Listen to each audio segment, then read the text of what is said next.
What is going on, everybody, and welcome on in to episode 305 of the Garage Beers podcast, brought to you proudly here on the OBR streaming network. If you are not a subscriber of the OBR, make sure you get over to theobr.com, you hit subscribe, and you join the best, oldest, largest independent Cleveland Browns coverage site in all of the land. Here's the QR code right here. You can scan it and join right there.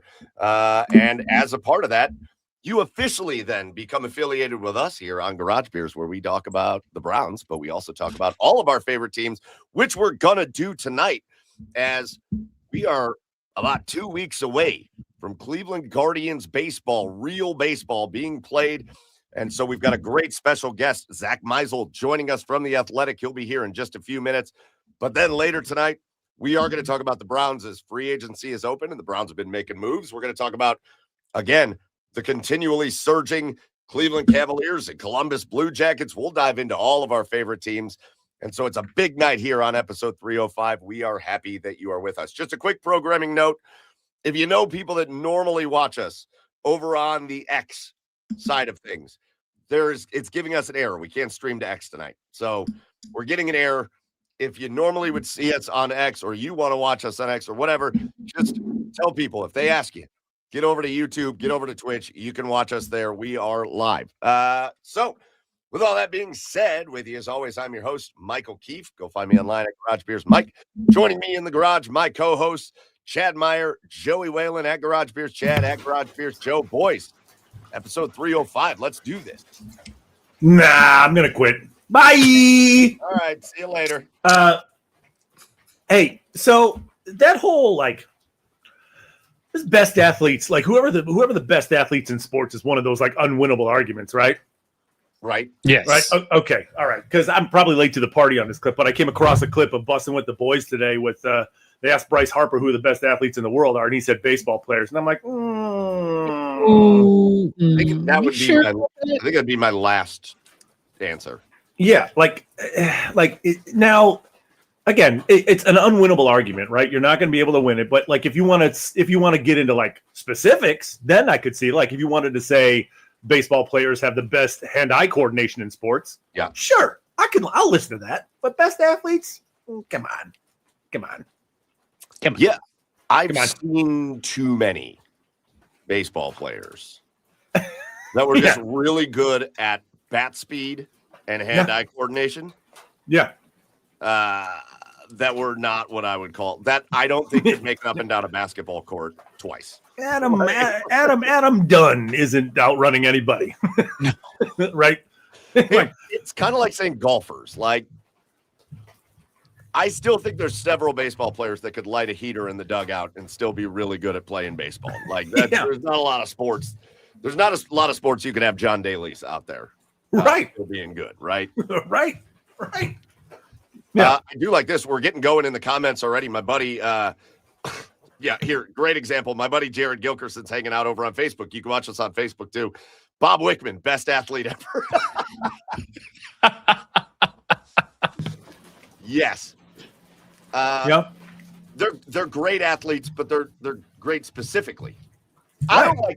Here's my thing. I don't like the other conversations though, because then I feel like I'm okay with putting down the athleticism overall of baseball players. But I'm not about to put down the athleticism of a hockey player. I'm certainly not about to put down the athleticism of a basketball player or a soccer player. The endurance of soccer players is wild. There's no other sport I really want to put down the athleticism of, but baseball, let's maybe knock there. Each of them have their own little. Go ahead, Joey. Go ahead. I was going to say we could talk about curling and table tennis a little bit, but other than that, right. But at the same time, here's where baseball players get credit.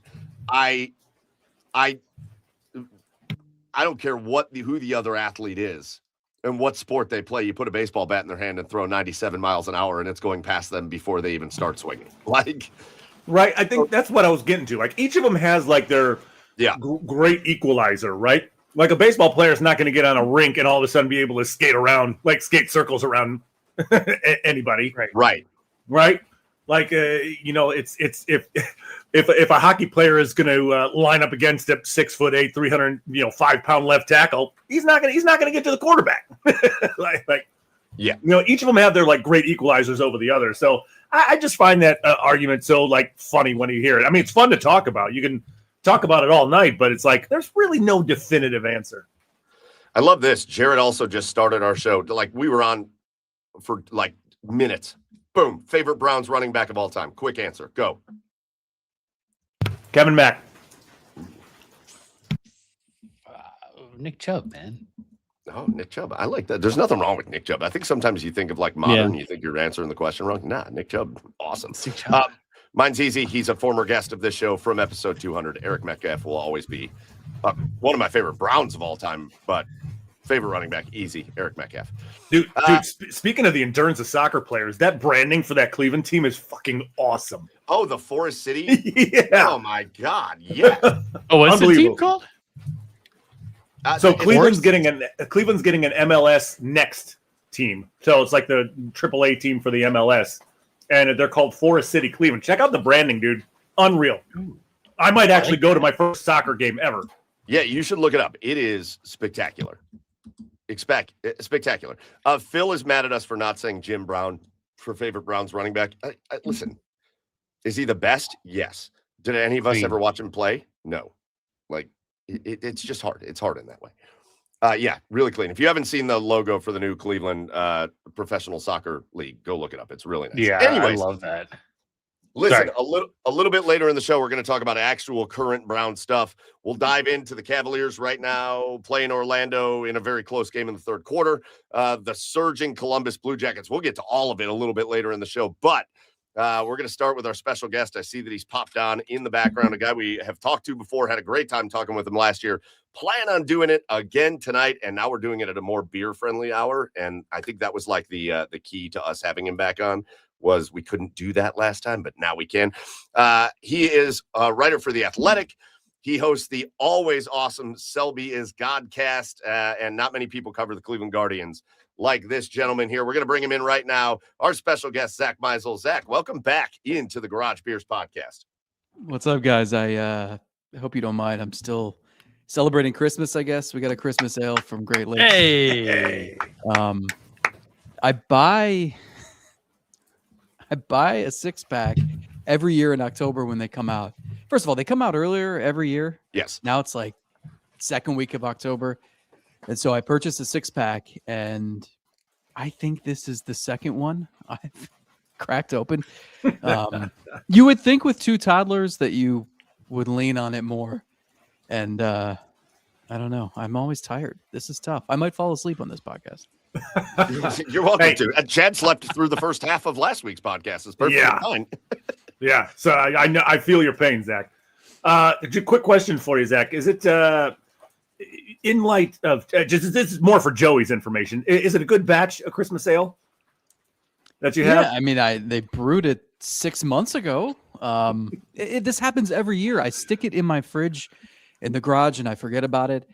And then when it comes time to next Christmas and I'm putting out drinks for people when we're hosting something, I find the previous year's batch. So hopefully, well, you know, 2 of the 6 will not make it to Christmas of 2026. That's something. That's they're climate controlled. They're safe in there. Brown bottle is key. All right, Zach, you kicked us off. We saved our Garage Beers of the Week for when you got here. So you kicked us off with a Great Lakes Christmas ale. You can't go wrong with that. But let me throw it around the horn real quick before we get into guards talk. Chad, what about you? What's your beer of the week this week? I just got myself another Stumbleberry from Fatheads. Get in there. There we go. I mean, we all know. I mean, it's been a repeater of mine on here, and it's just a tasty beverage. I don't know if you saw the picture I put online yesterday, but if you haven't done it, you need to do it. Grab yourself a spoon, grab yourself a Guinness, and layer Guinness on top of the Stumbleberry like a black and tan, but with Stumbleberry on the bottom. Unbelievable. All right. Threaten me with a good time. Yeah. Joe, what's your beer of the week? I got a great Seattle brewery, Georgetown Brewing. Meowza. Little cat. Yes. Double IPA. Love that. All right. Got the double IPA going there. Zach, I'm going to join you with local beer, at least. Not Great Lakes, but I'm going to go to Fatheads. Mine is also seasonal, but it's more this season. We are fully into the Irish beer mode. And so I am going with the St. Fatty's Irish Red Ale from Fatheads. here in Cleveland, and it's just a nice little red ale. So those are our garage beers of the week. Let us know what you're drinking in the comments. But now we're going to dive in to episode 305. And Zach, it's hard to believe you've been out to Arizona. You've been all over the place covering this team all off season. It's hard to believe we're about 2 weeks away from opening day. And I want to start with this, Zach. I want your impressions on this. Joe lives out in Seattle. He's going to be at the opening day game. I want your impressions of this. This is the new snack offering in Seattle for the Mariners. Saw that. Yeah, what's the total price? Because at first I saw $8, and then I realized that's just for the boat container. Probably like 54, I would imagine. $54. Yeah, sounds about right.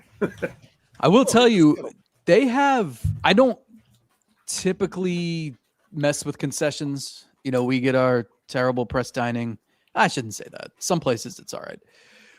But Seattle, I do. I a lot of times will go walk the concourse and find something, and they have great options. I saw they have like 8 or 9 new things, and a bunch of them looked really good. So I'm excited for that. It's tough to tell in this picture here too, but that is a Kid Valley chicken tender. I know it when I see it. That is garlic, and it is very, very good. There is a lot of garlic in that boat. But they do have a really good, like, diverse set of options there. And it's pretty good finds. The French fries. That is what I remember about going to a Mariners game a couple years ago with you, Joe. The fries at Mariners games, unbelievable. Is it crickets or grasshoppers that they have there? Yeah, they do fried. I think it's fried crickets. Yeah. That's where you lose me. That's where you lose me. There's not enough here. You got to get a food review going on that one, Joey. Not enough here. All right. I don't know. So Zach, let's talk about the Cleveland Guardians as we get ready for the season. An offseason that went kind of as expected in some ways, in that the Cleveland Guardians to go out and spend a ton of money, and nobody should have expected them to do that. You get a couple surprises. You were the one that reported seeing Rhys Hoskins in the locker room, and now he is a Guardian, and that was a fun little treat in spring training. But just as far as just the way now that we can kind of put the offseason in and wrap it up with a bow, just the way the offseason went, obviously there's still in the background that horrific scandal with Clase and with Ortiz. Wrap up the offseason. I got a question about that for you in a minute, but kind of put a bow on the offseason on how you think this went for the Guardians. How I think it went is that nobody is more thrilled than Chris Antonetti and Paul Dolan and Mike Chernoff that Chase DeLauder and Travis Bazzana and George Valera have had great springs, and that's what people are talking about. I remember back to a conversation I had with someone in the organization in maybe like late October, and we were just talking about what the next few months might entail, because I'm looking at the payroll. I'm not seeing much on there. Have some flexibility. You had a really nice finish to the season. I'm thinking, oh man, imagine building off of that. And they told me, I'm sure we'll get to the beginning of next season and everybody will be disappointed in what we didn't do. And shame on me for not listening to that and remembering that, right? But when you see that their payroll is $79 million or wherever it's standing now, and I think last I checked, it was second lowest in the league. I think ahead of only the Marlins. And again, it's just, we repeat the same things over and over, and I get exhausted talking about this, but I don't think it gets scrutinized enough. The fact that, like, whatever you want to say about revenue and the state of the game, and like, it's a mess. I get that. Yeah. But you've won the division 3 or 4 years, and the common denominator on why you haven't gotten further is the offense, right? It was as bad as it gets last year, like historically bad for a team that won a division. So I just don't understand why you won't take that next step and won't invest a little bit more. And like, this is when you should be getting uncomfortable. I remember talking to an owner of another team last year who was saying, you can't accomplish anything if you don't take risks at some point. And this organization has gotten so risk averse. And really, though, if you want to paint it a certain way, you could say the biggest risk is just leaning on all of these unproven commodities like DeLauder and Bazzana and Valera and Kafis and everybody else that they're going to lean on. So I think it's doubly frustrating for Guardians fans because I'm sitting here and I want to skewer ownership here. I want to criticize the front office for not swinging certain trades and clutching onto prospects too much. And at the same time, I don't want that to overshadow the fact that I actually think this team's going to be fine. I don't know if they're going to win the World Series, which should be the goal since it's been almost 80 years. But like, there's a lot to be excited about. All the young hitters are legit. This isn't like hoping that Bradley Zimmer learns how to hit an off speed pitch. This is like several people who have been top 25 prospects in the sport being ready to hit major league pitching, and you're just trying to keep them healthy. So it's complicated. It's not fun. Like, this is why nobody talks about baseball in Cleveland from the months of November to April ever is because of this. So hopefully one day that'll change, but it's good when you get out of the weeds and you get to spring training and there's actually a reason for hope, and we can stop yelling about payroll. At this point, yeah, right. I mean, it's at this point in the this ownership's tenure. Like, why should we expect them to do anything that they haven't done? That they haven't done in the last few years. But was it an owner that the owner you talked to, was it not asking any names? Was it an owner who does spend some money? It wasn't an owner in Cleveland's sort of position. I'll say that. Okay. All right. It was not someone in the bottom 5 of payroll, but I think the point is, like, and it's easy for, your hedge fund guy whose net worth is $15 billion to take risks and try to spend on free agents. Like, don't get me wrong. Like, there's a lot in the sport that needs fixing. That's probably why there's not going to be, baseball from December 1st, 2026 until God knows when. But like, still, imagine the difference it would make if instead of 80 million, your payroll was 110, and even that would be toward the bottom of the league. Yeah, still bottom 10. Right. Yeah, no, and I don't want to get into a payroll thing because it gets me all riled up, and here's the problem is people. Now, I think we could have a nuanced conversation about it, but people it just immediately goes to, yeah, but they win. And it's like, no, that's not it. Of course they do, and we appreciate that. And then you get the people like, what do you want them to do? Be the Dodgers? No, I don't want them to be the Dodgers. I just want them to spend more than they did in like 1994. Right. And I don't think that's too much to ask. But like, again, that is a road to go down. Now, I do have a question, and this is a little bit payroll related, and I'm sure this has been written about, and I think maybe I've just missed it. But they've got this situation going on that is still lingering there with it's not really lingering. I mean, it's like a terrible thing with Clase and Ortiz and all that. But was there like is there a financial ramification for the team for that? Are those guys off the books for that? I haven't really seen that. Are they not paying those guys anymore? What's happening with that? Yeah, they there's a lot of people in that building that are really, really anxious to get to the end of the trial, because I think people want to let off some steam and maybe speak publicly or off the record about a lot of things. One of the elements of this is the financial ramifications, where, look, I've been covering that. This is like my first foray in a long time into the legal side of journalism, and it's actually been more fascinating than I've thought. And I've read more legal documents than I ever wanted to over the last couple of months. But it's insane to me. Like, I can't wrap my head around the scenario where Clase is innocent, right? No, right.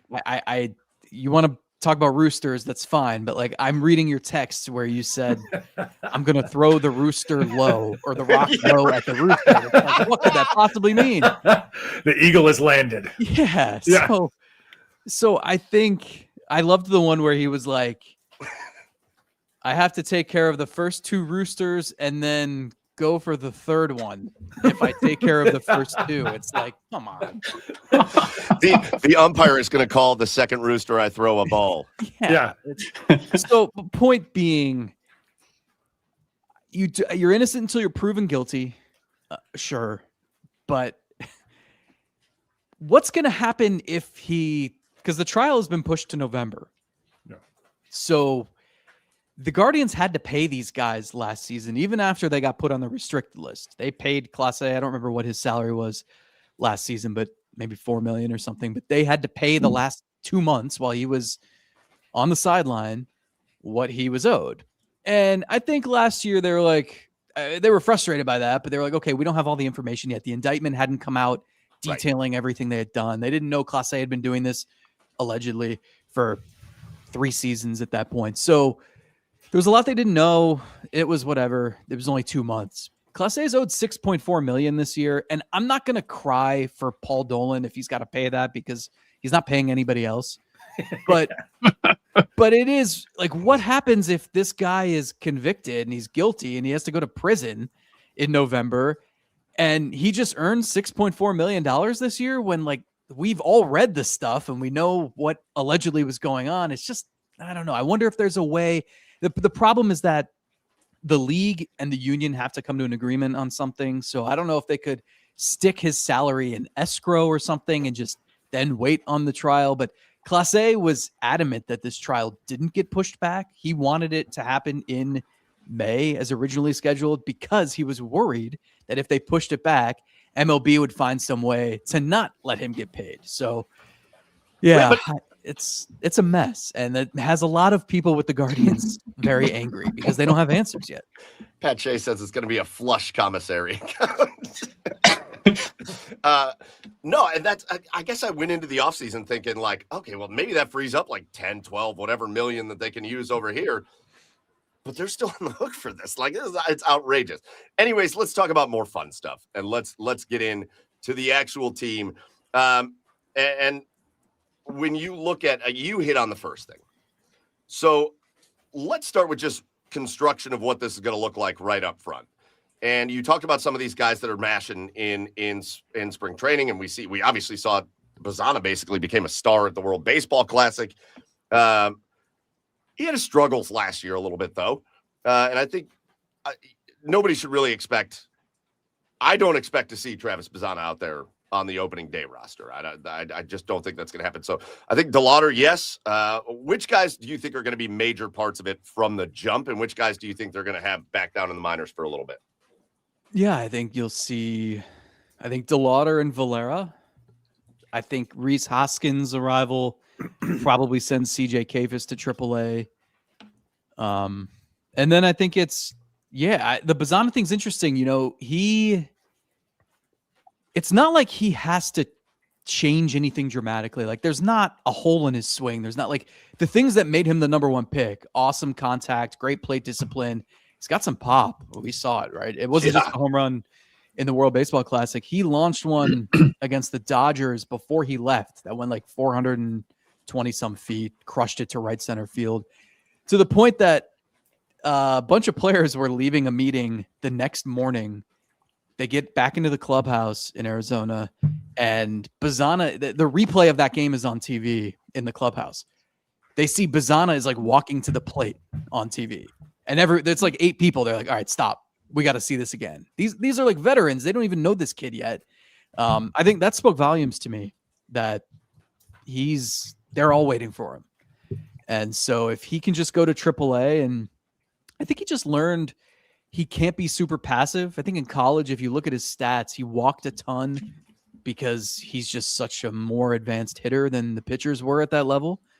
And you get to the minor leagues, I think there's some of that too. You still get some erratic pitchers out there, but he just had to be a little more aggressive. And I think if he goes to AAA for, I don't know, 3-4 weeks and proves that he's going to swing the bat, unless Brian Rocchio and Gabriel Arias are both tearing the cover off the ball.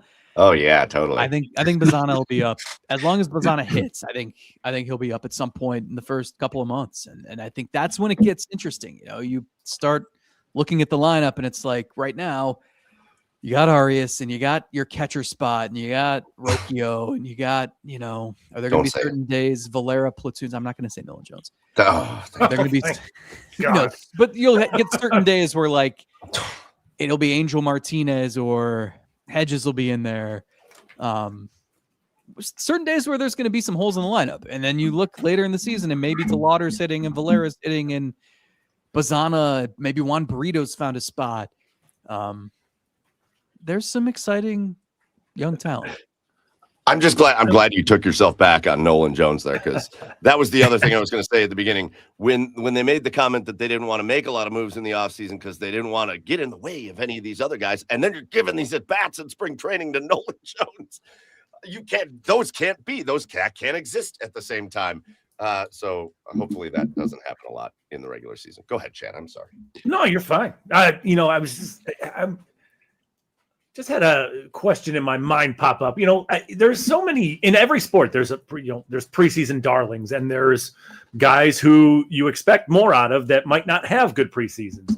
I was wondering, as far as baseball goes, Zach, like how much stock are we supposed to put into a guy who has a good spring or a bad spring when it comes to the regular season, right? Like, guys like Jose, we know what we're getting out of him, but I'm talking like guys like Valera and whatnot. Almost none. Depends what you're looking at, right? You can't look at stats. They mean so little. It's the habits. It's the input.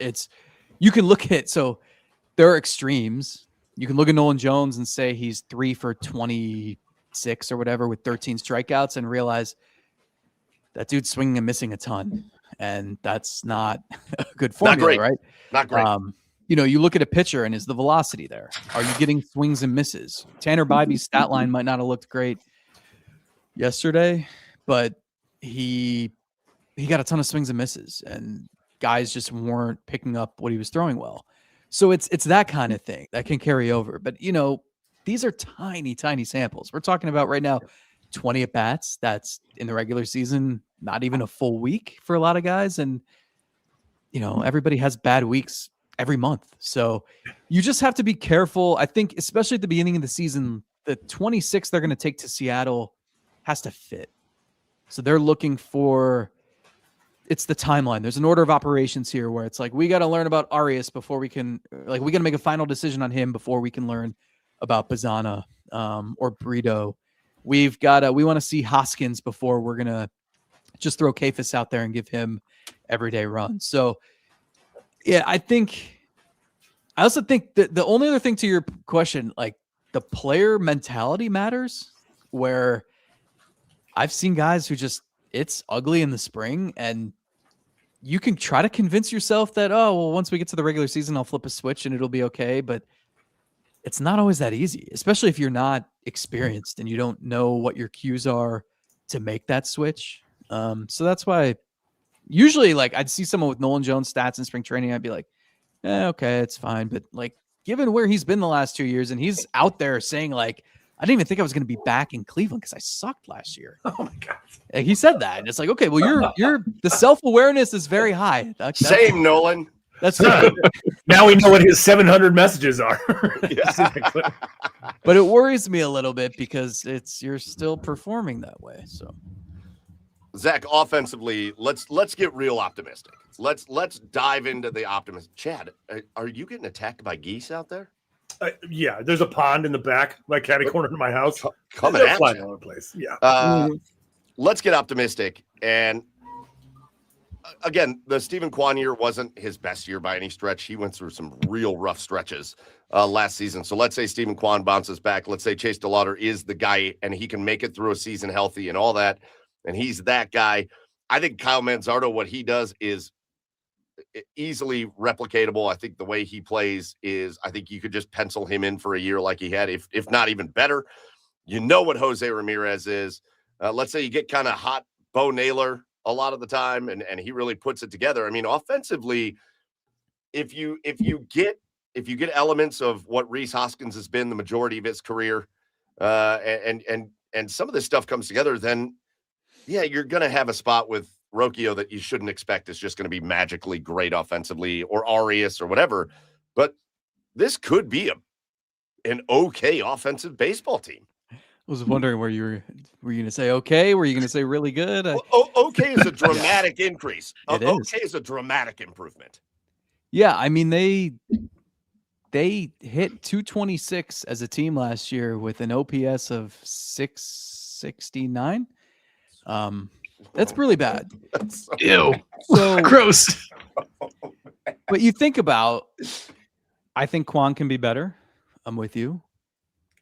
I think replacing Nolan Jones at bats with Valera or a platoon of Valera Martinez, something like that, helps. Quan moving to center field opens up a lot of things too. Yes.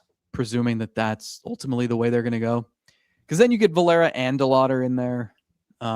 I think that's huge. Like DeLauder, if he just stays healthy, and that's a humongous if. That's part of the reason why, even if this goes better, there's no excuse. Like you still could have added somebody over the offseason, just so you're not banking on this. The guy has played like once every 4 days in spring training because they want to be so protective of him. But I will tell you, he just rakes. Like it's incredible. He rolls out of bed, hasn't played in a week because he's got soreness or whatever, and he goes 3 for 4. It's wild. So there's reason to believe, you replaced Carlos Santana's non-production with Rhys Hoskins. That could be a plus. There's a lot of reason for optimism. There's a lot of risk. It's also, do we know all these young kids are just not going to have growing pains? I think Kyle Manzardo can be a really good hitter too, but he's also young. I think Bo Naylor can do more, but we haven't seen it, so I'm not ready to just make that assumption. So, yeah, can they get to a spot where they're middle of the pack? It's there for them. Bazana instead of Arias would help too, assuming that happens at some point in May or June. But we shouldn't gloss over how bad it was last year. It was really, really bad. So wildly bad. We know what's possible. Yeah. And then you go to the other side. Obviously, you go to the pitching staff. And it was what a weird year it was, in my opinion, just a real strange year for the pitching staff last year, just because it seemed like everything went in waves. Like you had these waves where Gavin Williams was on the verge of a no-hitter, and he pitched like that for like weeks in a row, and then it was like, we're a tough Gavin Williams time. Or Slade Ciccone, unhittable during stretches, and then way too hittable during stretches, and it was a little too up and down. You got glimpses of Parker Messick. Joey Cantillo this year is the guy that everybody seems to be talking about, is the guy that everybody thinks is going to make this big leap, is Joey Cantillo. Just talk about what you think of this starting pitching rotation, and if you think maybe it smooths out a little bit, and if it can be, we're so used to it, Zach. I mean, we are talking about damn near 20 years of the Cleveland Guardians being just a pitching factory, a starting pitching factory machine. Do you think it can even out on the top end of that scale? How quickly you forget the 2009 group that had David Huff making 23 starts and Carl Pavano. Damn it, Mike. It's a lot. Mike. There was no forgetting. It's just those are the offshoots, Zach. Those are the offshoots. Fair enough. I have Jeremy Sowers starts burned in my memory. I think this is a wild card. I actually think I'm with you. I think the offense will be better. As someone put it to me on the team, it can't get worse, and that's the reason for optimism, right? And so there's that, and you do have, again, like DeLauder, top 25 prospect, Bazana, top 25 prospect, Valera a couple years ago before injuries, top 25 prospect. So there's at least like you're clutching onto hope of guys who deserve it. I think the bullpen, might have some growing pains early. And then I think by the end of the year, that could be as good as it gets in the league. I think Cade Smith is he could be a top 3 closer. I think with Gaddis and Armstrong and, this Peyton Pallette Rule 5 pick that they got looks electric. Yeah. I think they've even been a little caught off guard by that. Daniel Espino, I don't want to get people's hopes up too much, just given his history, but he's healthy and he looks really good. Andrew Walters has closer stuff. He's a little bit behind the other guys just on the timeline coming back from injury. Franco Almonte, I just think there's tons of depth and a lot of guys with lights out stuff in the bullpen. The rotation is the one spot where I don't know.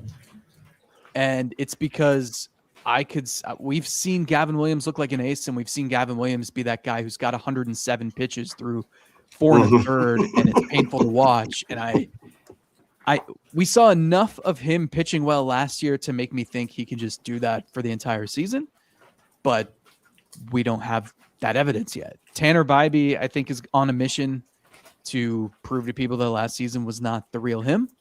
Same thing though. Like, I want to see it. I don't worry too much about those two guys. I just don't know what to expect from everybody else.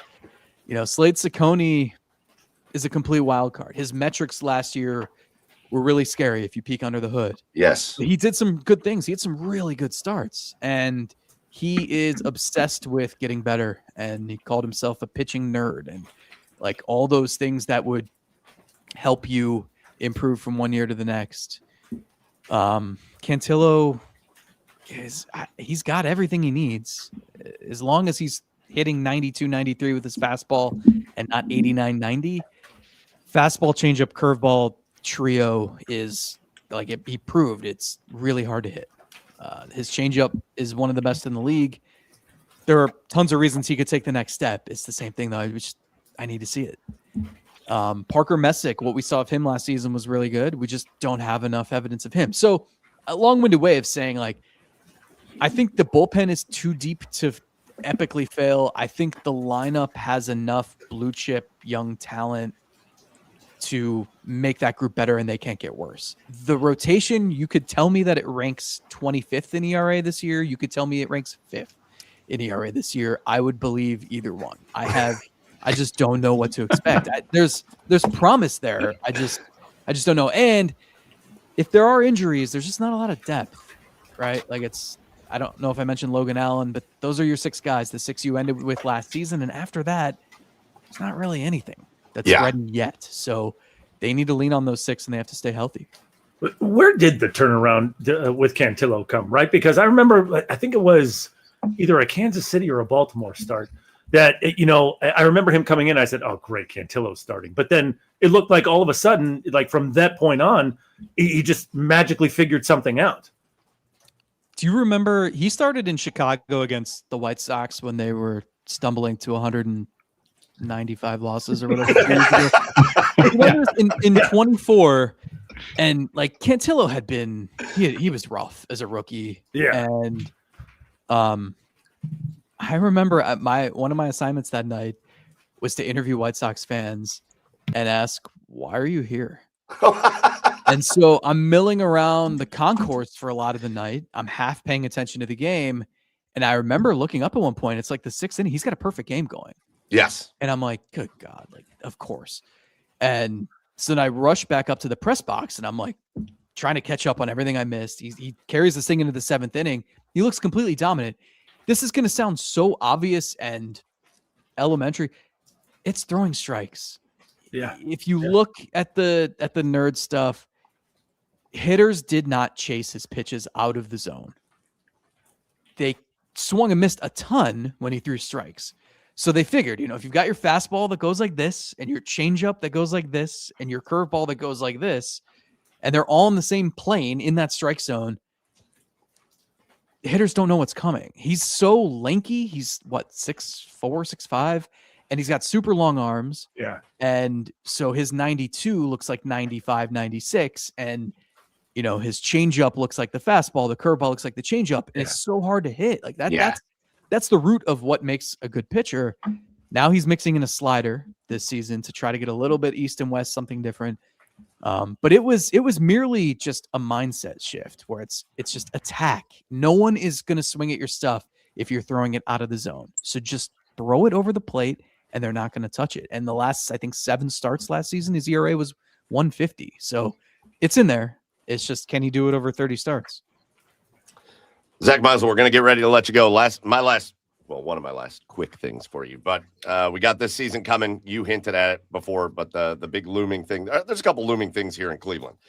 Obviously, the looming potential stoppage, lockout, feels like there's crazy momentum for the first time ever, or at least in forever, for a potential salary cap, because you had to know it. Once teams like the Yankees started complaining about how much other teams are spending, you have to know that something's going to change.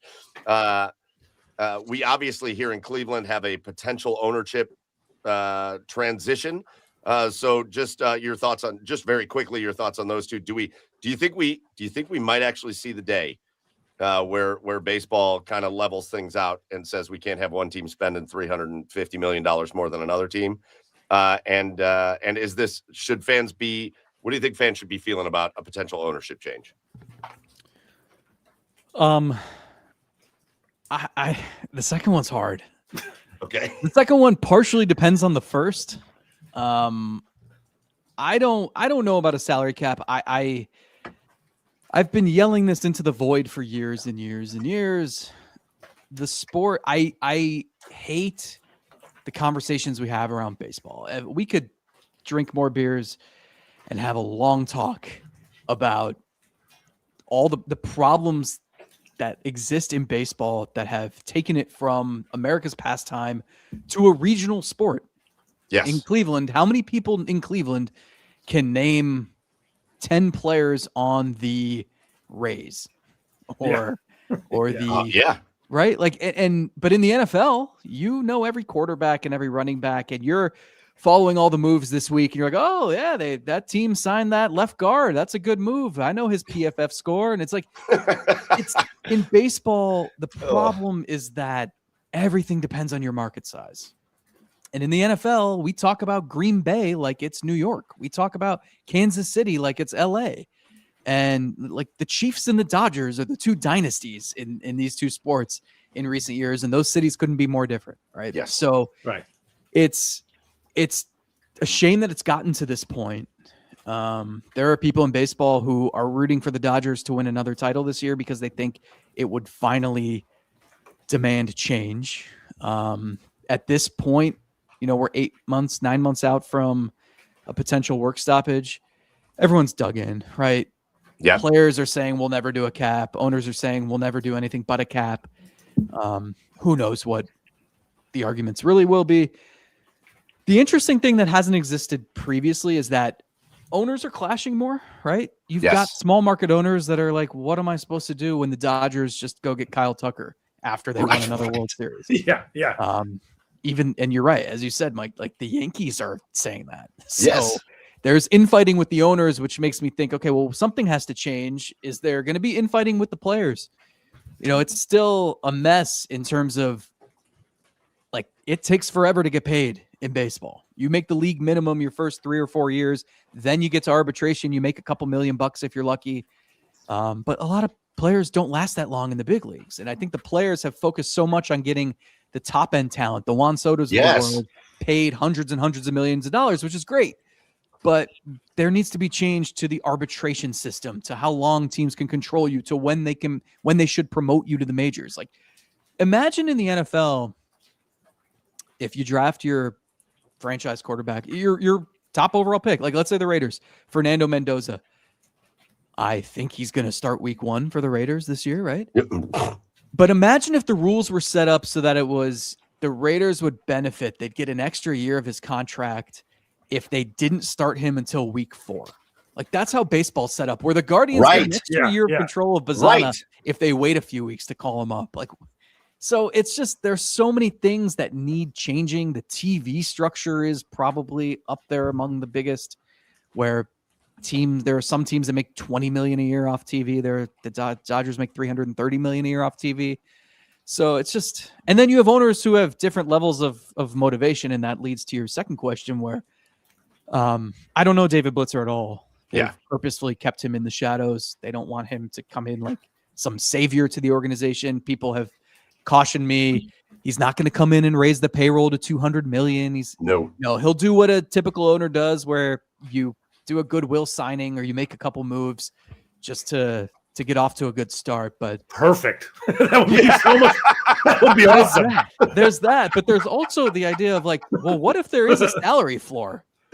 The numbers we've seen thrown out there, 140 million or something for a salary floor, and it's like the Guardians would have to have 60 million. That could have been Pete Alonso and someone else this winter. Let's do that. So Paul Dolan's not going to do that, but David Blitzer might. So the earliest he can take over is after the 2027 season. He's got some decision points on like what he wants to do, when he wants to do it.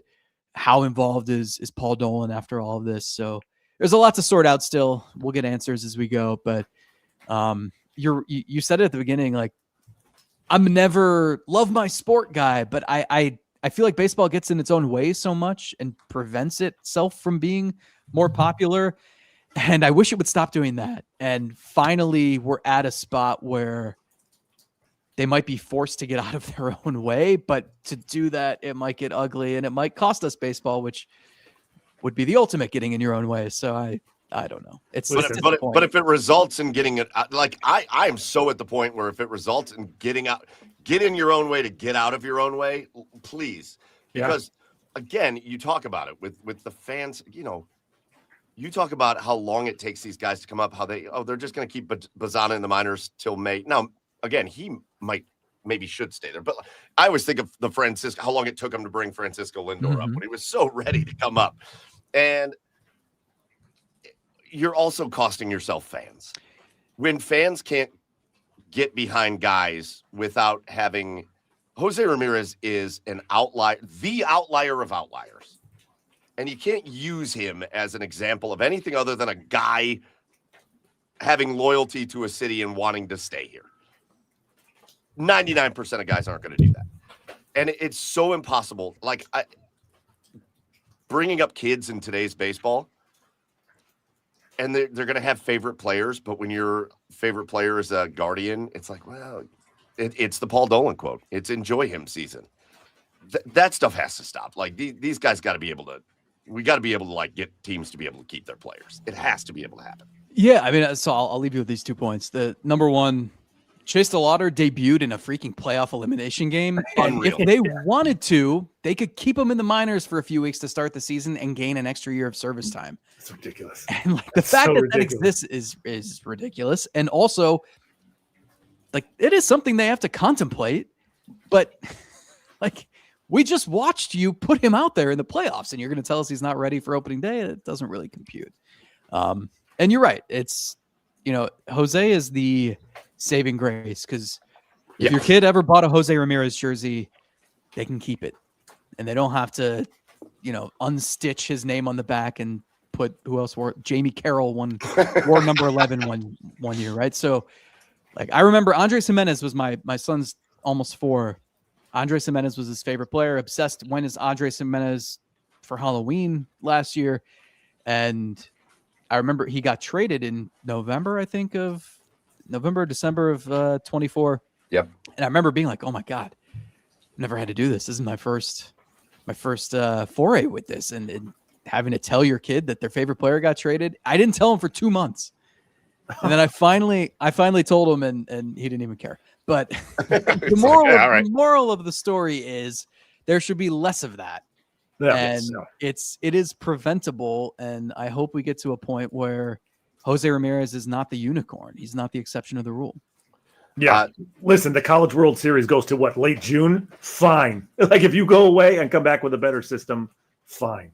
Like it's I'm willing to sacrifice a year of baseball for that. Zach, this has been a blast, man. Are you going to be out in Seattle for the opener in Seattle?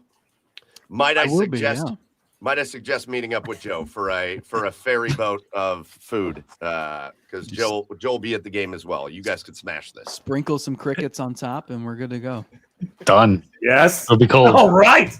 Sold. Hey, Zack Meisel from The Athletic, Selby's Godcast. Thank you for staying up late with us. Chad and I both have small children, so we know the challenge of that. But we appreciate everything you do, and we saw it in the comments as the conversation was going. But I know at one point you were called the godfather of Guardians media, and we love that for you. So, Zach, we love everything you do. We appreciate all your coverage, and we love that you come on and have a beer with us and talk Guardians. And we look forward to a full season of your coverage throughout this year, man.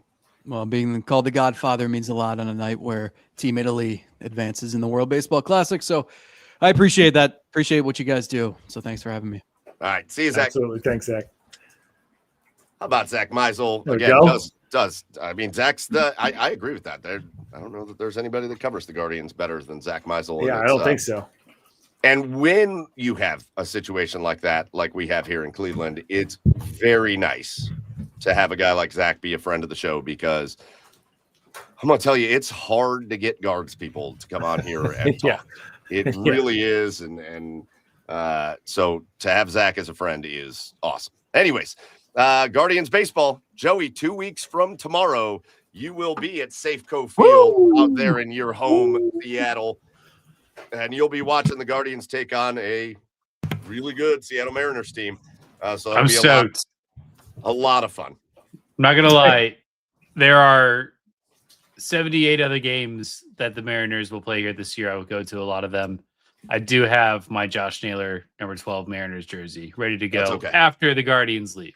Hell yeah. Yeah. Just putting that out there. I'm so stoked that Josh Naylor is here long term. I wish he was on the Guardians, damn it. But man, I'm excited to see that guy play. But I gotta tell you guys, living in Nashville for 13 years was a blast. Not having an MLB team blows. MLB, like hockey, like NBA, not football. Football sucks for this, but it's, you know, the nature of how the sport is played, and you can't have more than one game a week. I get that. But to have games accessible all summer, it's just a great summer thing to do. It's nothing better than going to a ball game.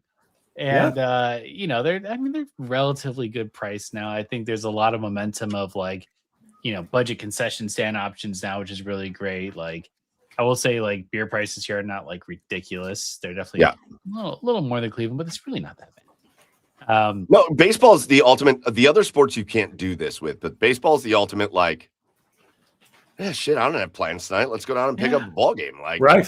Yeah, yes, like a 20-game package here is like $450 or something crazy like that. Like, it's just like, damn, that's like a no-brainer. I'd go to 20 games. Yeah. Welcome to Safeco Field. Opening day here at Safeco Field, everybody. You can get a ferry boat full of truffle fries, and Randy Rosarina and Cal Raleigh are going to duke it out at Pitcher's Mound. Oh, I'll get to see the first live. That'll be a hot topic, I'm sure. Let's go. All right, boys. We're hitting about 10 o'clock here, about an hour into the show. Let's do our asshole of the week, where we just, you know, call somebody out for being an asshole this week. And you know what? I'm going to go first because I'm going to keep it topical. All right. You know, we just got done with the Olympics, right? Okay. And we talk so much about hockey and those teams and the way they approach the Olympics and all that. My asshole of the week is Team USA baseball in the World Baseball Classic. Mark DeRosa, former Cleveland Indian, is the manager of Team USA baseball. So we all know they lost to Italy, which is just outrageous. And crazy. Italy's filled with Italian-American guys that play in Major League Baseball and that are pretty good, but not as good as the guys that are playing for Team USA. And Mark DeRosa comes out and talks about how after Team USA, so Mark DeRosa is like primary asshole of the week, but then Team USA baseball. After Team USA beat Mexico, they like partied and celebrated, and they didn't give a shit anymore. And he makes this comment like some guys came kind of stumbling into the locker room and blah, blah, blah. Like they didn't give a shit about the game. And so what happened? Team Italy just torched them, absolutely torched them.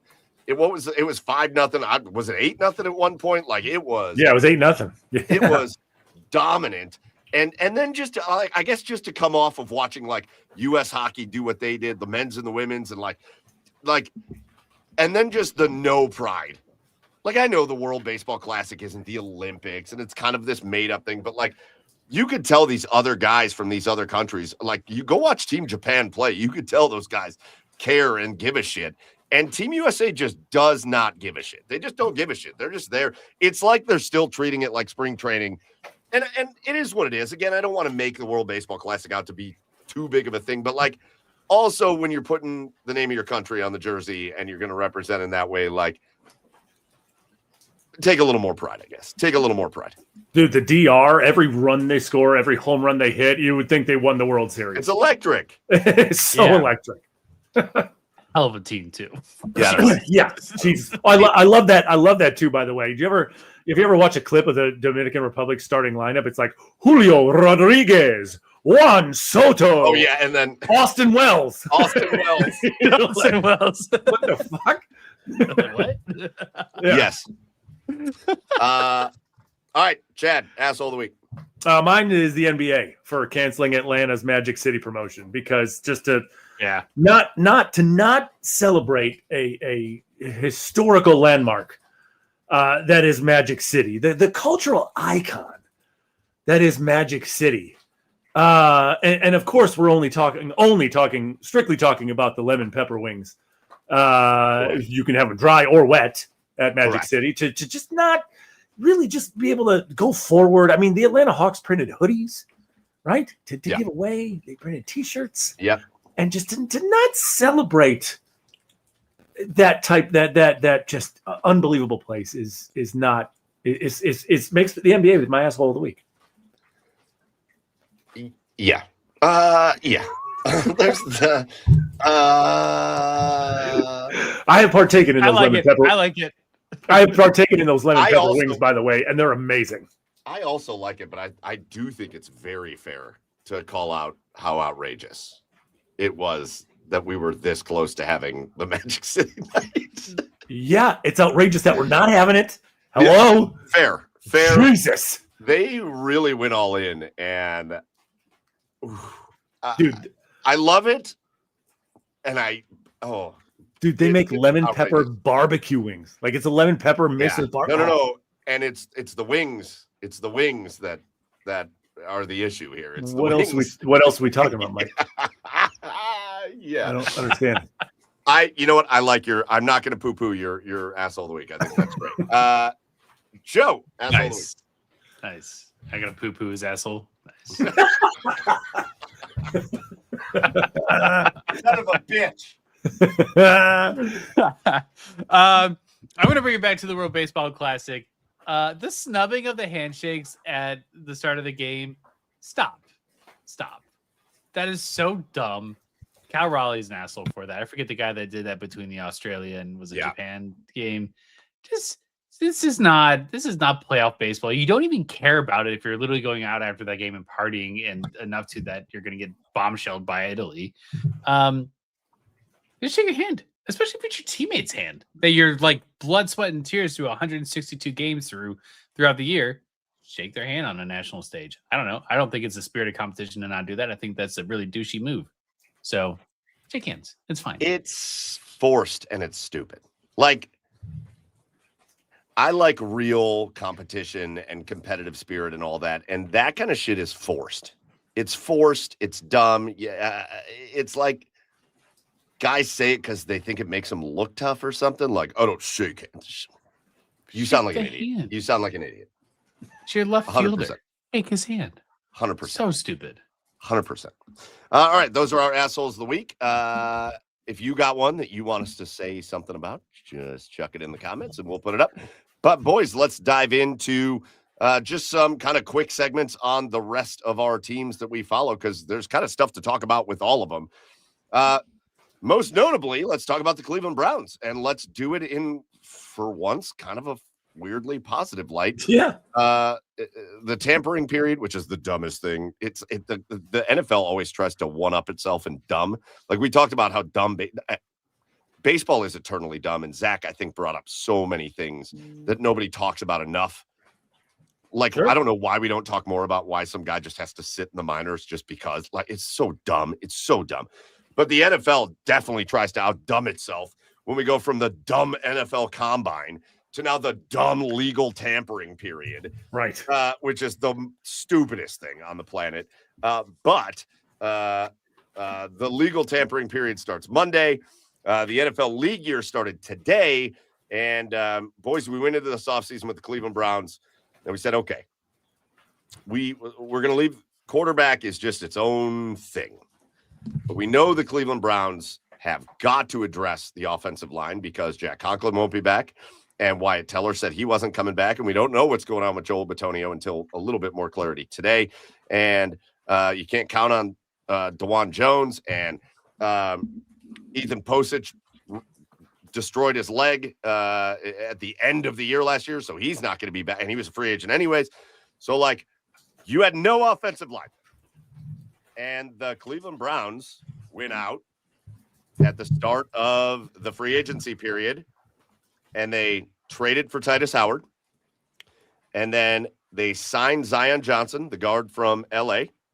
They re-signed Tevin Jenkins, who, Like that was the whole drama last year was the Browns were playing Tevin Jenkins more than they were playing Wyatt Teller.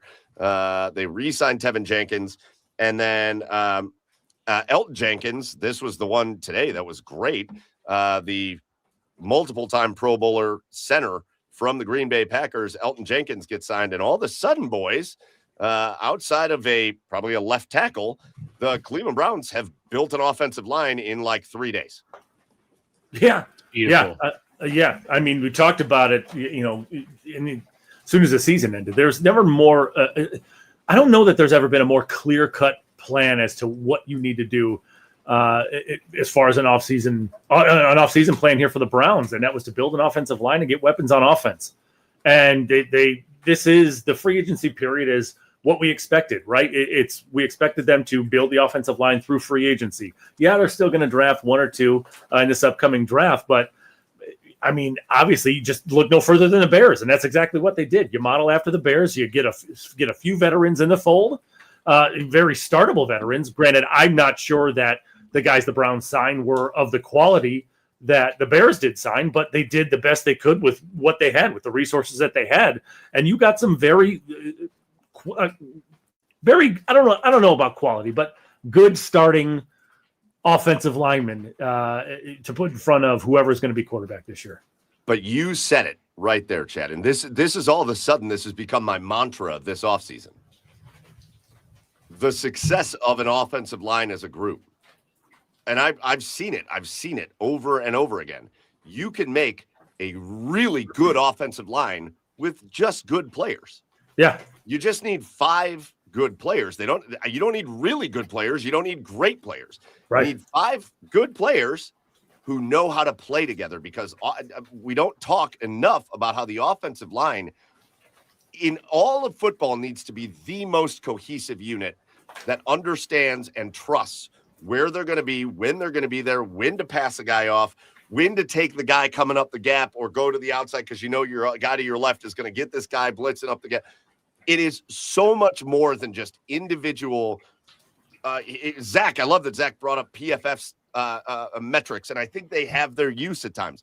I think they have no use in offensive line conversations. I think they serve no purpose, right? Because build an offensive line that understands how to play together. And does that mean there is no offensive line in all of football that has 5 all-pros? There isn't one. You're going to have guys that maybe don't grade the best here or there, but they understand how to play with the other guys on the line, and they are coached well, and they understand how to get it done. And that, to me, like when I look at what the Browns did, like Zion Johnson does not miss football games. Titus Howard does not miss football games. Like they got a bunch of durable guys they're going to be able to bank on to be out there all the time. And then you added in other good players. Like I really like what the Browns have done. I don't want to oversell it. It's not like the Bears where you brought in Joe Thuney and like he's one of the best offensive linemen in football. But I think the Browns have the bones of a really good offensive line here. Yeah, now that you said that, injuries incoming for the Browns offensive line this year. Damn it. Of course. Mike's fault.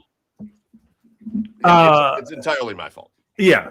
I mean, it's and a lot of times those PFF grades, if a guy didn't grade out the best, a lot of times it could be because of the guy next to him missed the assignment. Correct. So it is. I mean, the only really true argument you can make for a guy that might have to be get some individual work is left tackle, right? You know, he's because a lot of times your left tackle's on an island facing the other team's best pass rusher. So that's the only. But outside of that, they have to work as a unit. Super fair. But I think they also have put themselves in a place where they didn't operate out of desperation. They didn't do anything crazy. They didn't sign anybody to any ridiculous contracts. And now you leave yourself in a position where you went into this going, we really have to address the offensive line. And to get 4 new starters? Well, yeah. 3 new starters. Well, yeah.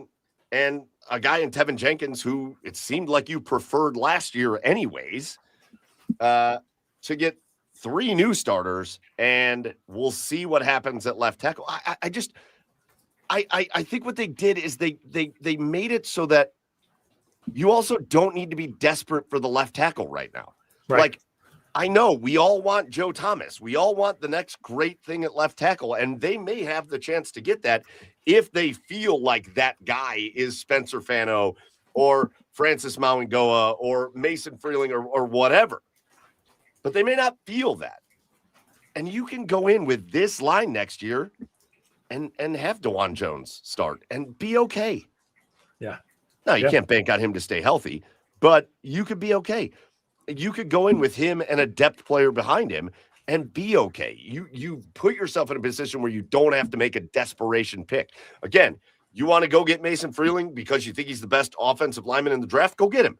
You want to draft Mauangoa because you want a mean streak on your offensive line, go do it. But like, you don't have to.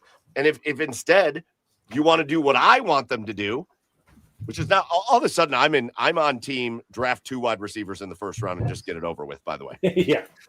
I want get me the weapons. Give me the weapons. Give me all Carnell Tate and Casey Concepcion, 6 and 24. Draft your depth offensive line or depth linebackers or get an edge rusher in the second round or whatever.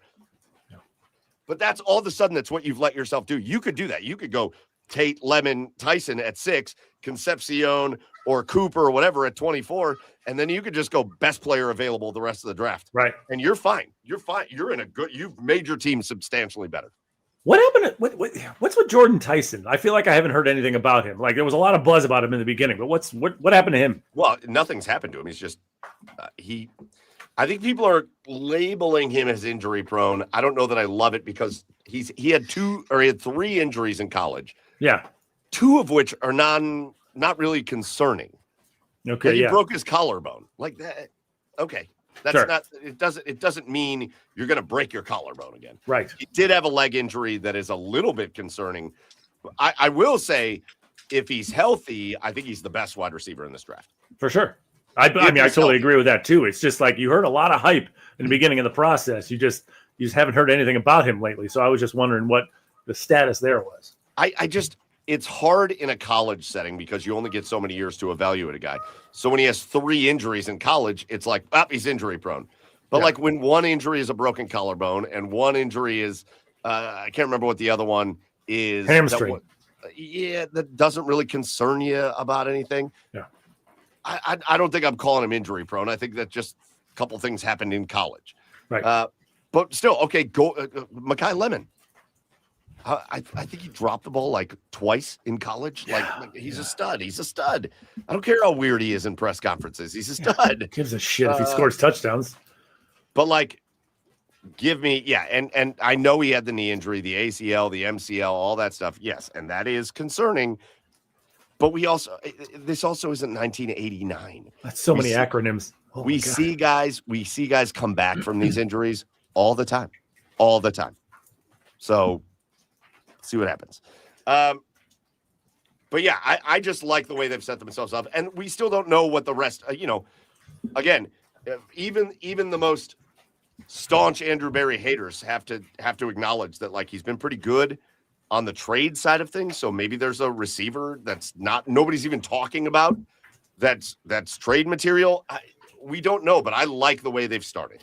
Yeah, I mean, if there's one thing you're not going to be able to say after this offseason, and especially after this past draft, which apparently was Andrew Berry's draft. I mean, we'll never know how involved Paul DePodesta was in these things, but it feels like he was really involved. It feels like he was super involved because this ever since last year, this all has a different tone to it. Yeah, it sure does. But if for some reason it doesn't work out this year and Andrew gets fired, there's one thing you're not going to be able to say, and that's he didn't try, right? Because he's tried, right? He's done. He's recognized the weaknesses of this team. If you're going by this past draft and this start of this free agency, he's recognized the problems and he's addressing them twofold. 100%, and you gotta love to see it. And again, it's still going to boil down to quarterback, but it's the other thing that's driving me crazy. I brought it up briefly on my show at 7:00, but I can't get too crazy because I don't want to like yell at Fred. But I'll yell a little bit here. I think you'd shock Fred if you did. He'd be like, huh? What? I don't. He's too nice. I don't want to yell at Fred. I do not understand. And we had Scott Petrak, and he was too nice, and I couldn't yell at Scott, but I did argue with him a little bit. The other thing regarding the Browns, I don't understand this. Maybe you guys feel like this. I don't understand this feeling of, well, they have to bring in another quarterback. They got to bring somebody else into that room. Why? Who and why? I don't understand that at all. No, I don't feel that way. I don't feel like you need to bring in another quarterback. Because who are you going to bring? Lose a quarterback in that room. What'd you say? You got to lose a quarterback in that room first. Yeah, well, yes. Well, not this year. You're not going to lose him. Yeah, just give him the wrong address or something to the stadium. I don't know. Be awesome. That'd be hilarious. We're playing at Brook Park this year, Deshaun. See you by the airport. I just don't. He just shows up at Finney Stadium. He's like, hey, Andrew, it's Deshaun. What the fuck?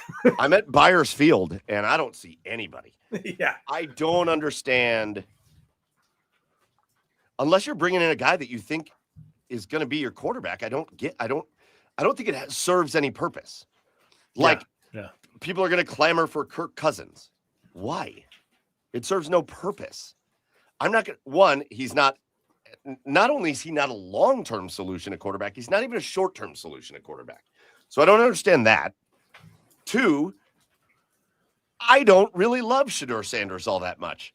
But I saw some flashes out of him that make me think, I would like to see a little bit more before we just discard the guy.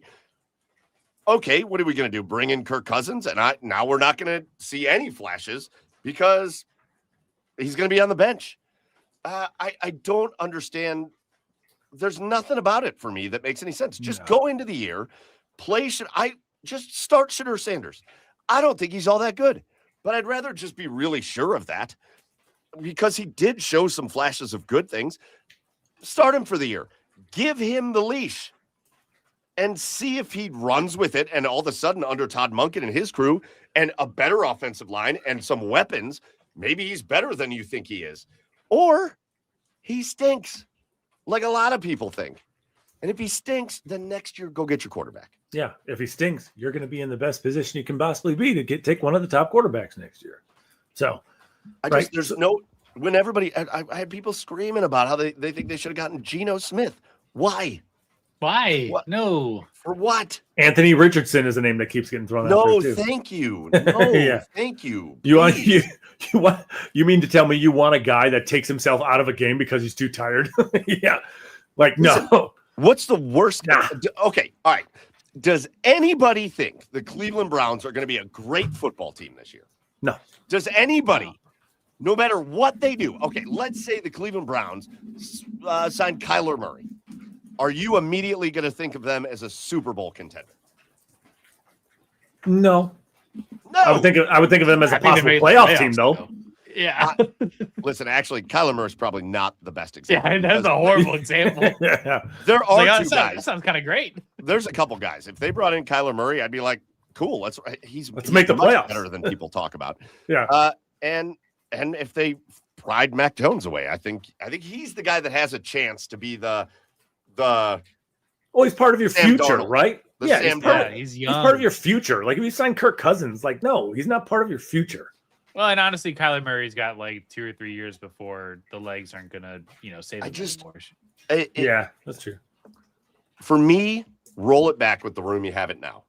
Dylan Gabriel, Deshaun Watson, and Shedeur Sanders. Name Shedeur your starter. Roll it with that room. What's the worst case scenario? You suck real bad. And then you draft a quarterback high next year where there's hopefully going to be a bunch of them available. What's the best case scenario? Well, that might also be the best case scenario. The other scenario is Shedeur Sanders is an NFL quarterback. And you find out. Right. Do that and then figure it out. Like right now what you're doing, you did yeoman's work last year improving the roster. They got much better from just a roster perspective last year. You're doing it again this year. Okay. See what you got. Get your quarterback next year. or roll with Shedeur Sanders. Please do not bring in.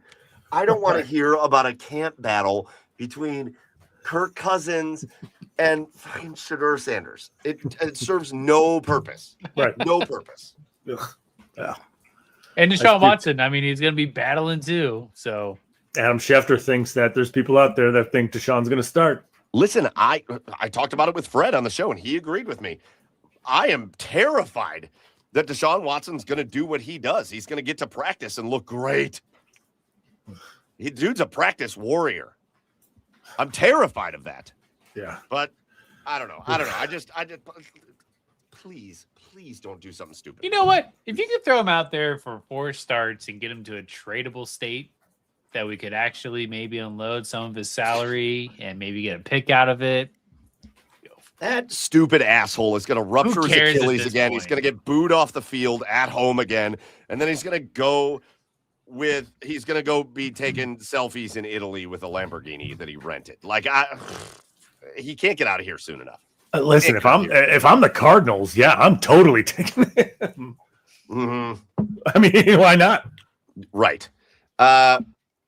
All right, so again, I didn't mean to finish on that, but I do think the Browns are off to a very good start to the offseason. I love what they've done so far, and hopefully they continue doing that. Off of football real quick, let's just talk about our other teams. We'll just do little quick hitters, and let's go to the Columbus Blue Jackets, who made a really great trade, apparently, and it's paying dividends because the turtleneck, man. The turtleneck is killing it down there in Columbus, and the Blue Jackets just remain hot. They just remain hot. They decimated the Tampa Bay Lightning the other night, just dominated them at home. It was awesome.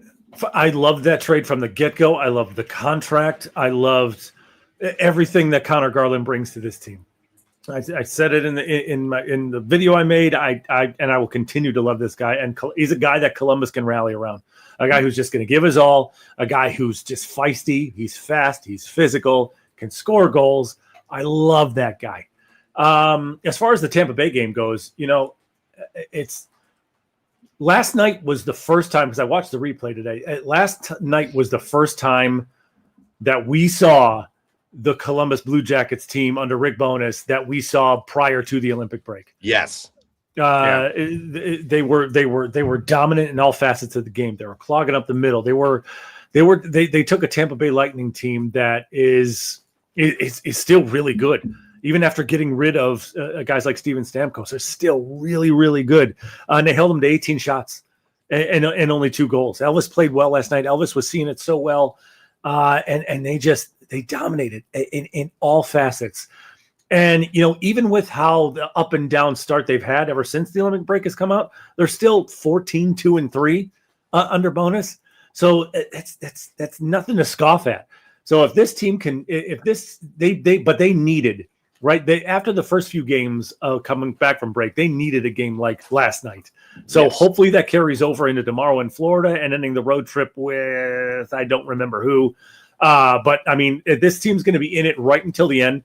Right, they're still 2 points behind Boston, and they've got 2 more with Boston at home, and 3 points behind the Islanders, who they also have another game left with the Islanders as well. So, and 19 games remaining. We're getting down to the nitty gritty here, boys. So let's hopefully they can make it. Elvis has got me feeling good. It was very noticeable a couple games ago. It was very noticeable the Jet is not seeing the puck very well. No, he looked unsteady, right, to say the least. Yeah. And then Elvis came in and played that game yesterday, and I went, "Whoa, this dude he's seeing it. He's seeing it. We're getting good Elvis. There he is. But that line of Johnson and Monahan and Garland, man, has been a revelation. And now the Jackets are throwing out 2 or 3 lines that every time they're out there, you're going, man, they are beating the other team to the puck. They look faster and stronger and more skilled, and they're getting good looks. And all of a sudden, you're seeing kind of beginning of the year, Kirill Marchenko kind of showing back up a little bit because he kind of disappeared in the middle there. It has been very fun lately. Very fun. That trade has been awesome. Yeah, he was hurt for a minute, but man, I mean, when you look at And I got to give credit to Don Waddell too. I mean, listen, trading for Charlie Coyle, who's having a career year. Yes. Mason Marchment and Connor Garland. I mean, these guys have been incredible for this hockey team. I had to stop myself, Chad, while you bring that up. I had to stop myself because we got to the trade deadline, and I texted you guys. I wanted maybe like one more thing, like go overboard trying to win this year. Like, give me one more thing. It's kind of back to what we were talking about with Zach and the Guardians of like, just go, take risks, go overboard to try to win. It's right in front of you. And then I had to take a step back. And realize that, they only made the move for Garland at the deadline, but the Marchment trade just kind of early, just out of the blue. You just had a Marchment trade. And the Coyle deal. And like, if they would have made those 3 moves all at the deadline, you'd be like, oh my God, the Blue Jackets just dominated the trade deadline. So like, it didn't all come at once, but the Blue Jackets have done well to just improve the team all year.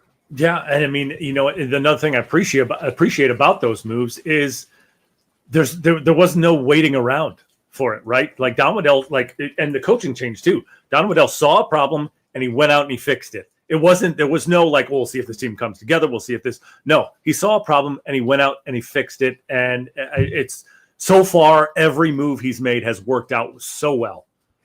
Kudos to Don Waddell and the Blue Jackets, who are knocking on the door of postseason hockey, and that would be very fun, especially after the way this year started, where it did not look like they were going to be in that boat. But man, have they come around and played much better. If they miss the playoffs this year, I'm blaming Dean Evison.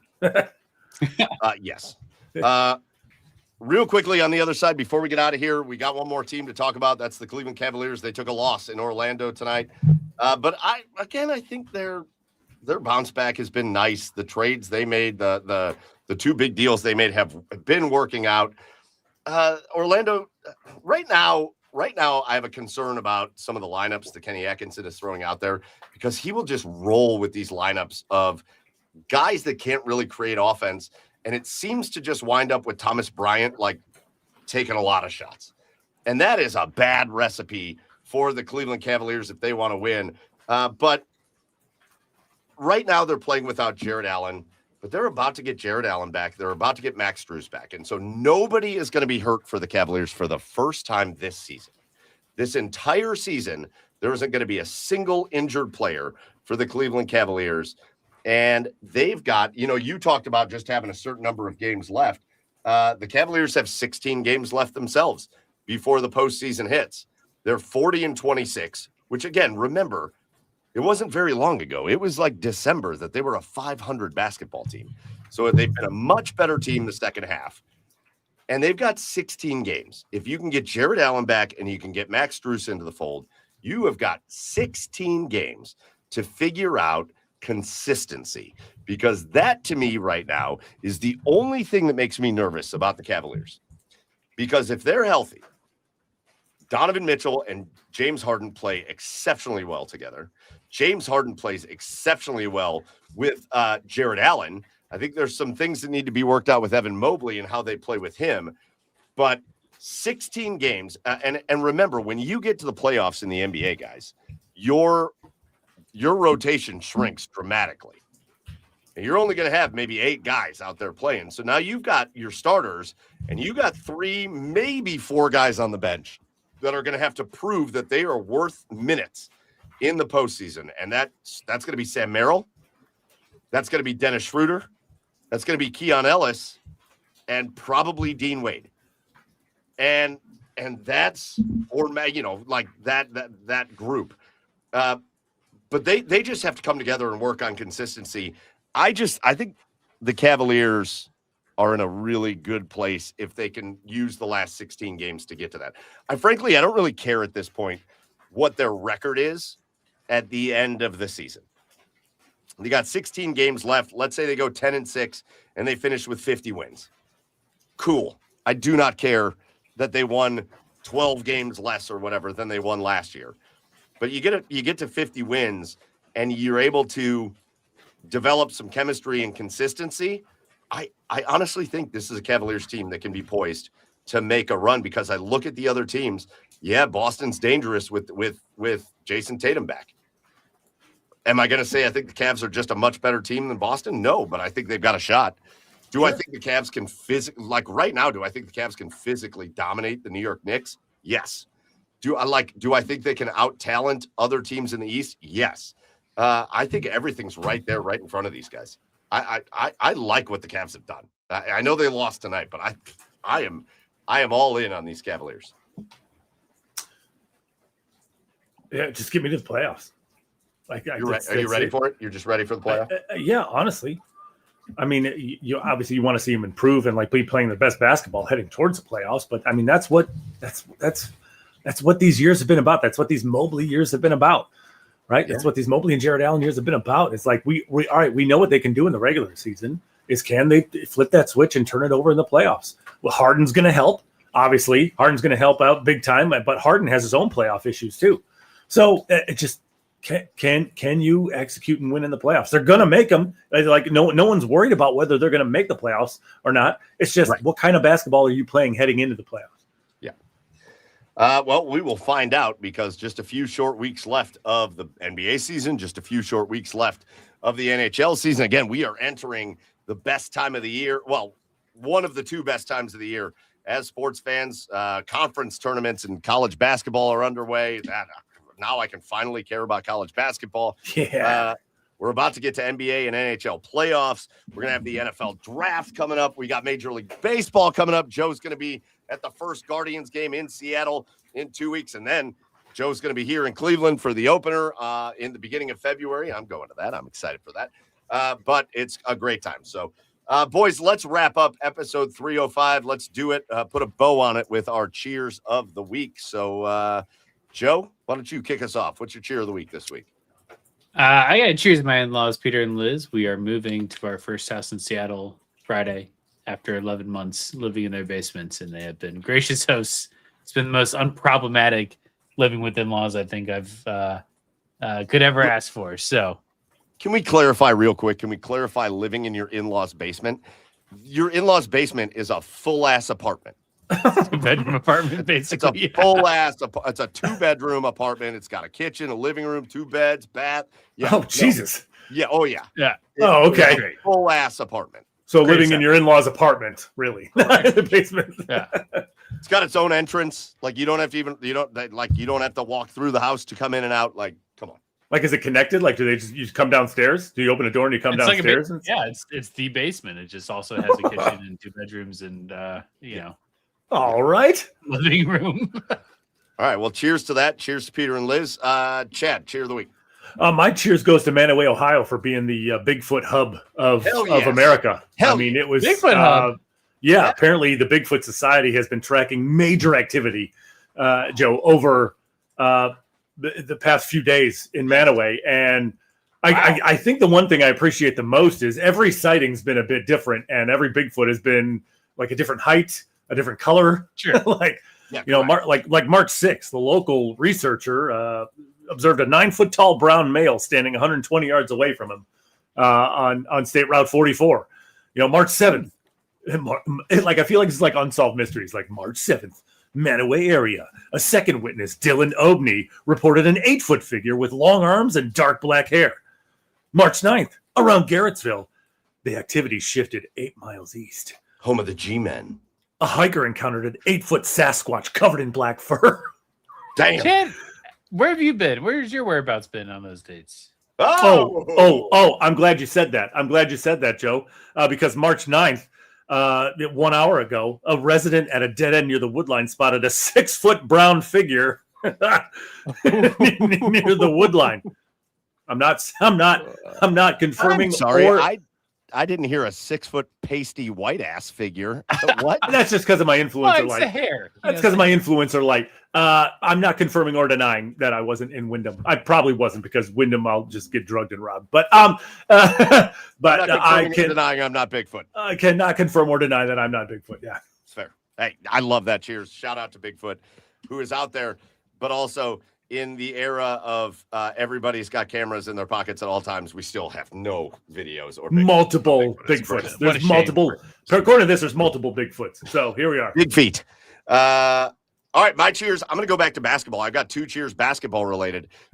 Cheers number 1, Bam Adebayo. That was fucking awesome last night. I was glued to my TV. 83 points in a game. Bam Adebayo.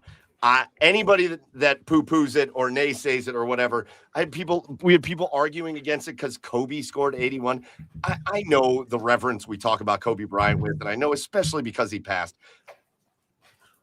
But his records can be broken. It's fine. Like, it's fine. We don't root against things just because Kobe did them or whatever. Bam going for 83 points. He couldn't even walk at the end of it. Like, he was exhausted. He got to the free throw line over 40 times in that game. And I watched a video. Of every foul that was called that sent him to the free throw line. And there wasn't one that you could argue. Like, he was getting hammered out there. He was getting hacked. Like, he earned the trips to the free throw line. 83 points, the second most points scored in an NBA game of all time. Shout out to Bam Adebayo. And then my last one. And it pains me a little bit because they were a rival kind of in the MAC, but shout out to the Miami Redhawks, man. An undefeated college basketball regular season is awesome. It's impressive. It's unbelievable. They're going to come to the MAC tournament. They're going to win it. I think people are going a little too crazy with what they think is going to happen. I think they're going to win, but even if they don't, Miami is an NCAA tournament team. I don't care. I don't care about any of this. I know they didn't play one team that was in like the top 140 or whatever. It doesn't matter. It's not their fault. It is impossible to do what they did. It is unbelievably. You could play, every team you play could be significantly worse than you. And to win 31, 32, whatever games and not lose one, not have one night where you drop a game is unbelievable. It is unbelievable what they did. And so big shout out to Miami. I hope they win the MAC tournament. But if they don't, they better be in that field of 68 at the end because they have earned it. They've earned the right to play. They've earned the right to play. They came real close a few times, but hey, they managed to overcome it. That's right. All right, boys, let's get out of here. Episode 305, last order of business for us, just to give our thank yous. First thank you goes to our host, the OBR. Check it out right here. I'm going to put the QR code up. You can scan it. And if you scan it, it'll take you right to the subscription page where you can subscribe to the OBR and make sure you are tuned into everything Cleveland Browns and then hanging out with us, talking all of our favorite sports teams on Wednesday nights. So make sure you get over to the OBR and subscribe. Second thank you goes out to our special guest tonight from The Athletic, from the Selby is Godcast. Just a great time talking baseball with Zack Meisel. So make sure you go follow Zack. He covers the Guardians as well as anybody. And probably better, to be honest. And we love having him as a friend of the show. So shout out to Zack Meisel for coming on and talking Guardians baseball with us. Finally and lastly, our last thank you goes out to all of you, everybody that joined us live here tonight. We appreciate you. And if you couldn't catch us live, remember, you can always catch us Apple, Spotify, YouTube, Twitch, wherever you want to catch us. But we appreciate you. We love you. And we thank you for the support. That's going to do it for episode 305. We will see you next week for episode 306. Until then, go follow the show at The Garage Beers on the socials. But for Joey Whalen, for Chad Meyer, I am Michael Keefe. We're out of here. Talk to you next week. Cheers, everybody.